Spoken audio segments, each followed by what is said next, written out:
देख रहे हैं द एंगल। मैं हूं आपके साथ दीपाली माथुर। चलिए नजर डालते हैं इस वक्त की सुर्खियों पर। देश में जल्द ही 12 से 14 साल के बच्चों को भी लगेगी कोरोना की वैक्सीन। मार्च तक लग सकता है बच्चों को टीका। मुख्यमंत्री अशोक गहलोत ने आज कई विभागों के लिए दी मंजूरी। 20 जनवरी को बाड़मेर को देंगे सौगात। राजस्थान सरकार के मंत्री प्रताप सिंह खाचरियावास ने बीजेपी को लिया आड़े हाथ। कहा, चुनाव में हार के कारण फ्रस्ट्रेशन में आ गई भाजपा।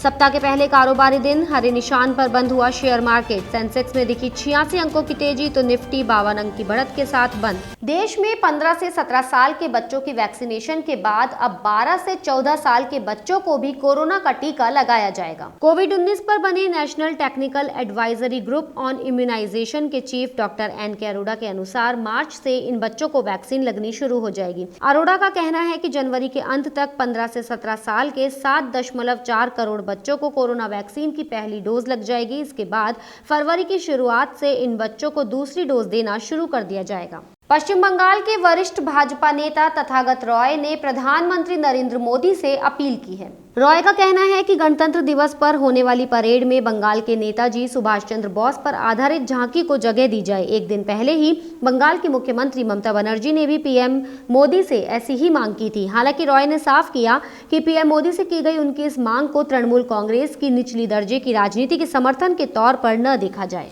मुख्यमंत्री अशोक गहलोत 20 जनवरी को बाड़मेर को सौगात देंगे। वर्चुअल होने वाले इस कार्यक्रम में सीएम गहलोत बाड़मेर में कई विकास कार्यों का शिलान्यास और उद्घाटन करेंगे। इस मौके पर सीएम मेडिकल कॉलेज के पास super speciality hospital, engineering college का भवन, रेलवे अंडर और ओवर ब्रिज शिलान्यास और हरसाणी फाटा से दूधाबेरी तक सड़क का शिलान्यास करेंगे। कार्यक्रम से पहले कलेक्टर लोकबंधु और विधायक मेवाराम जैन ने कार्यक्रम स्थल का निरीक्षण किया है। वहीं मुख्यमंत्री अशोक गहलोत ने आज अल्पसंख्यक समुदाय के विकास के लिए संशोधित प्रस्ताव को मंजूरी दी है। इसके लिए विभिन्न योजनाओं में 98 करोड़ रुपए खर्च होंगे। वहीं सीएम ने जोधपुर में आधुनिक बस स्टैंड के लिए अतिरिक्त वित्तीय स्वीकृति दी है। वहीं आज सीएम ने डॉक्टर अंबेडकर विधि विश्वविद्यालय में सहायक आचार्य के 5 पदों के सृजन की मंजूरी के साथ ही संस्कृत महाविद्यालय दौसा में व्याख्याता के 4 पदों का सृजन करने की मंजूरी भी दी है।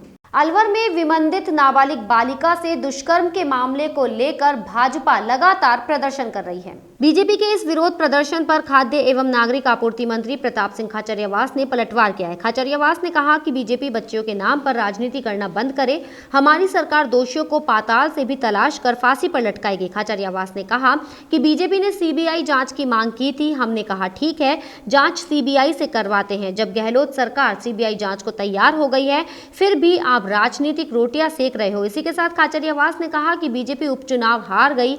नगर निगम और पंचायत चुनाव में जनता ने नकार दिया, फिर भी बीजेपी को शर्म नहीं आती। भारतीय जनता पार्टी के साथ दिक्कत यह है कि वह अपराध बोध से ग्रसित है, जिससे चुनाव हार रही है। उससे वे फ्रस्ट्रेशन में आ गए हैं। जयपुर शासन सचिवालय में आज गणतंत्र दिवस को लेकर बैठक हुई।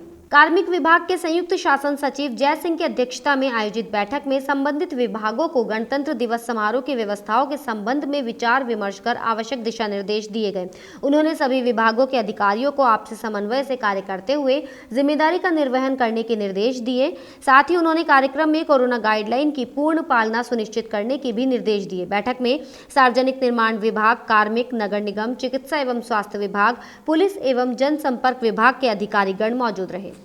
बांसवाड़ा जिले में लगातार कोरोना संक्रमण के मामलों में बढ़ोतरी दर्ज की जा रही है। इसे देखते हुए राजस्थान की सरकार ने रेंज स्तर के अधिकारी को कोविड प्रभारी नियुक्त कर उन्हें जिले में जाकर कोविड से जुड़ी जानकारी लेने के लिए भेजा। आज कोविड प्रभारी आईजी संदीप सिंह चौहान बांसवाड़ा जिले के दौरे पर रहे। इस दौरान उनकी अगुवाई जिला कलेक्टर अंकित कुमार और पुलिस अधीक्षक राकेश कुमार मीणा ने की। आईजी सबसे पहले पुलिस अधीक्षक कार्यालय पहुंचे, जहाँ पर पुलिस के जवानों ने उन्हें गार्ड ऑफ ऑनर दिया।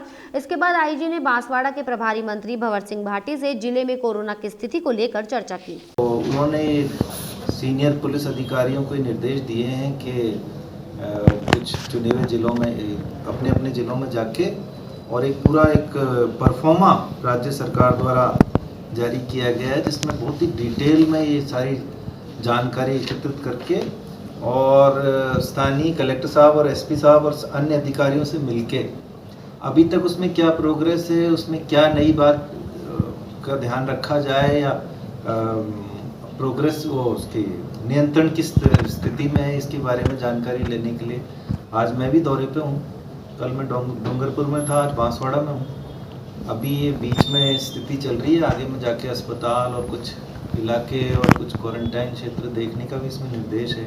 सांचौर में निजी विद्यालय संचालकों ने राज्य मंत्री सुखराम बिश्नोई को मुख्यमंत्री अशोक गहलोत के नाम ज्ञापन सौंपा है। ज्ञापन में बताया कि कोरोना की तीसरी लहर को देखते हुए राज्य सरकार द्वारा जिले के स्कूल बंद करवा दिए गए हैं, वहीं अन्य सभी गतिविधियां चालू है। ऐसे में स्कूल बंद करवाना उचित निर्णय नहीं है। उन्होंने कहा कि जिले में परिवहन के साधन, दुकानें सहित अन्य सभी प्रकार की गतिविधियां शुरू है, फिर सिर्फ स्कूलों को बंद करने का क्या मतलब है? इससे विद्यार्थी भी शिक्षा से वंचित रह रहे हैं। उन्होंने मांग की कि निजी स्कूलों में पूरी तरह से कोरोना गाइडलाइन का पालन किया जा रहा है, ऐसे में इन स्कूलों को चालू कर राहत दी जाए। जालोर जिला संघ निजी विद्यालय संघ के बैनर तले माननीय मंत्री महोदय जी को एक ज्ञापन दिया है, जिसमें हमने ये मांग की है कि वर्तमान में कोरोना की परिस्थितियों को देखते हुए हम निजी स्कूल वाले सारी गाइडलाइन का पालन करते हैं, और जबकि पूरा बाज़ार खुला है, बसें चल रही है, रैलियां हो रही है, फिर भी जालोर जैसे ज़िले में जहाँ पर आज की तारीख में भी एक दो इक्के दुक्के ही कोरोना केस है, उसमें सारी स्कूलों को बंद कर दी, जो हमारे साथ में न्यायपूर्ण नहीं है। हम ये सरकार से मांग करते हैं कि जब तक कोरोना की स्थिति नियंत्रण में है, तब तक जालोर ज़िले के लिए विशेष रूप से सभी स्कूलों को शहरी और ग्रामीण में न बांटते हुए संचालित करने की अनुमति दिलावें। हमारी पुरजोर यही मांग है, क्योंकि बच्चों के लिए जितनी अन्य आवश्यकताएं है, उतनी शिक्षा भी उससे महत्वपूर्ण है। आज शेयर मार्केट दिन भर के उतार चढ़ाव के बाद हरे निशान पर बंद हुआ। बॉम्बे स्टॉक एक्सचेंज का सेंसेक्स 86 अंक की तेजी के साथ 61,309 के स्तर पर बंद हुआ। इसके साथ ही नेशनल स्टॉक एक्सचेंज का निफ्टी 18,300 के स्तर के पार पहुंचकर बंद हुआ। कारोबार के अंत में निफ्टी 52 अंक की बढ़त के साथ 18,308 के स्तर पर बंद हुआ। इस बुलेटिन में फिलहाल इतना ही। अगर आपको हमारा वीडियो पसंद आया हो तो हमारे चैनल को लाइक, शेयर और सब्सक्राइब जरूर करें।